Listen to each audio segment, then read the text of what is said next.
Forgiveness after a divorce. Mary left her husband when she was 30. She had biblical grounds for divorce, but she did not say a word to anyone because she didn't want to publicize private matters. Moreover, her former in-laws were respected members of the local Seventh-day Adventist church, which she still attended. Church members didn't understand why Mary's marriage had ended, and they blamed her. Several bluntly told her that she had forfeited salvation by leaving her husband. Mary, who had been raised in the Adventist church, stopped worshiping on Sabbath and finally moved across the country to start a new life. But her inner demons tormented her. While no one condemned her divorce in the new town, she couldn't forget it. She felt like a failure. She wondered whether God loved her despite the divorce. Desperate for answers, she went online and typed the word God. The huge number of results overwhelmed her, and she switched off the computer. Turning on the television, she clicked through the channels. A channel run by a charismatic Christian denomination caught her attention. But the faith, healings, and speaking in tongues frightened her. She refused to watch it. But she noticed a weekly program hosted by a female speaker on the channel. The woman spoke calmly and sensibly. Mary watched regularly for several weeks.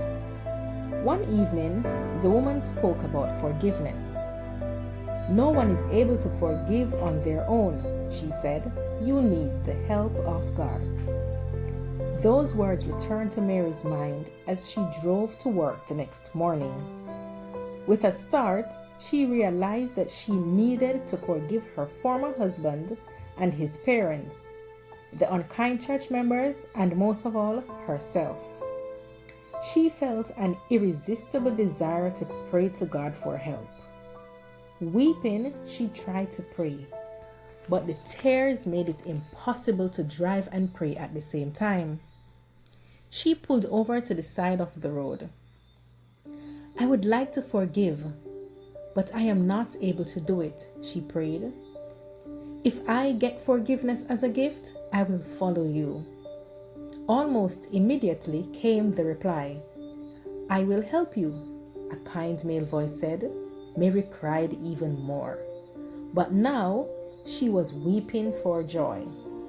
She knew that heaven had heard her prayer and promised to help. Mary remained in the car at the side of the road for another 30 minutes. She had promised to follow God, and she wasn't sure how to fulfill it. "I was raised an Adventist," she prayed. "How should I live now?" An answer came to mind. Read the Bible and the writings of church co-founder Ellen White.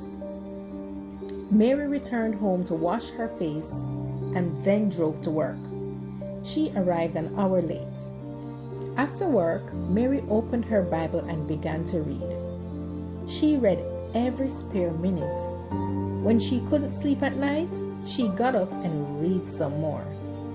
Mary had never enjoyed reading books, but now she had a seemingly insatiable desire to read. "I read because I needed to find out who God is," Mary said in an interview. "I had such a huge hunger." In a year, she read the Bible 3 times and completed the 5 books of Ellen White's Conflict of Ages series. Working up the courage, Mary spoke with the local Adventist pastor about her divorce. He formed a Bible study group just for Mary. He hoped that the Bible study group would help draw her back to church and God. Mary loved the group. "I was so enthusiastic because I was filled with the things that I had read," she said. After evangelistic meetings, Mary began to attend Sabbath services at the church regularly. Sometime later, she saw her former in-laws, To her surprise, she felt no shame and no longer had any hard feelings towards them. They were friends.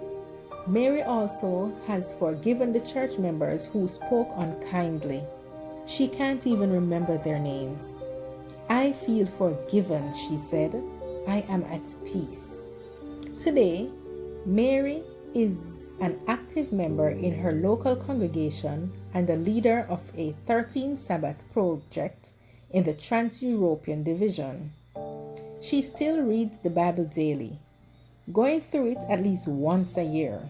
She spends about an hour every day reading Ellen White's writings. In the interview, her eyes filled with tears as she remembered the day that God had helped her forgive others and herself. I receive forgiveness as a gift, she said. This story has forever changed my relationship with God.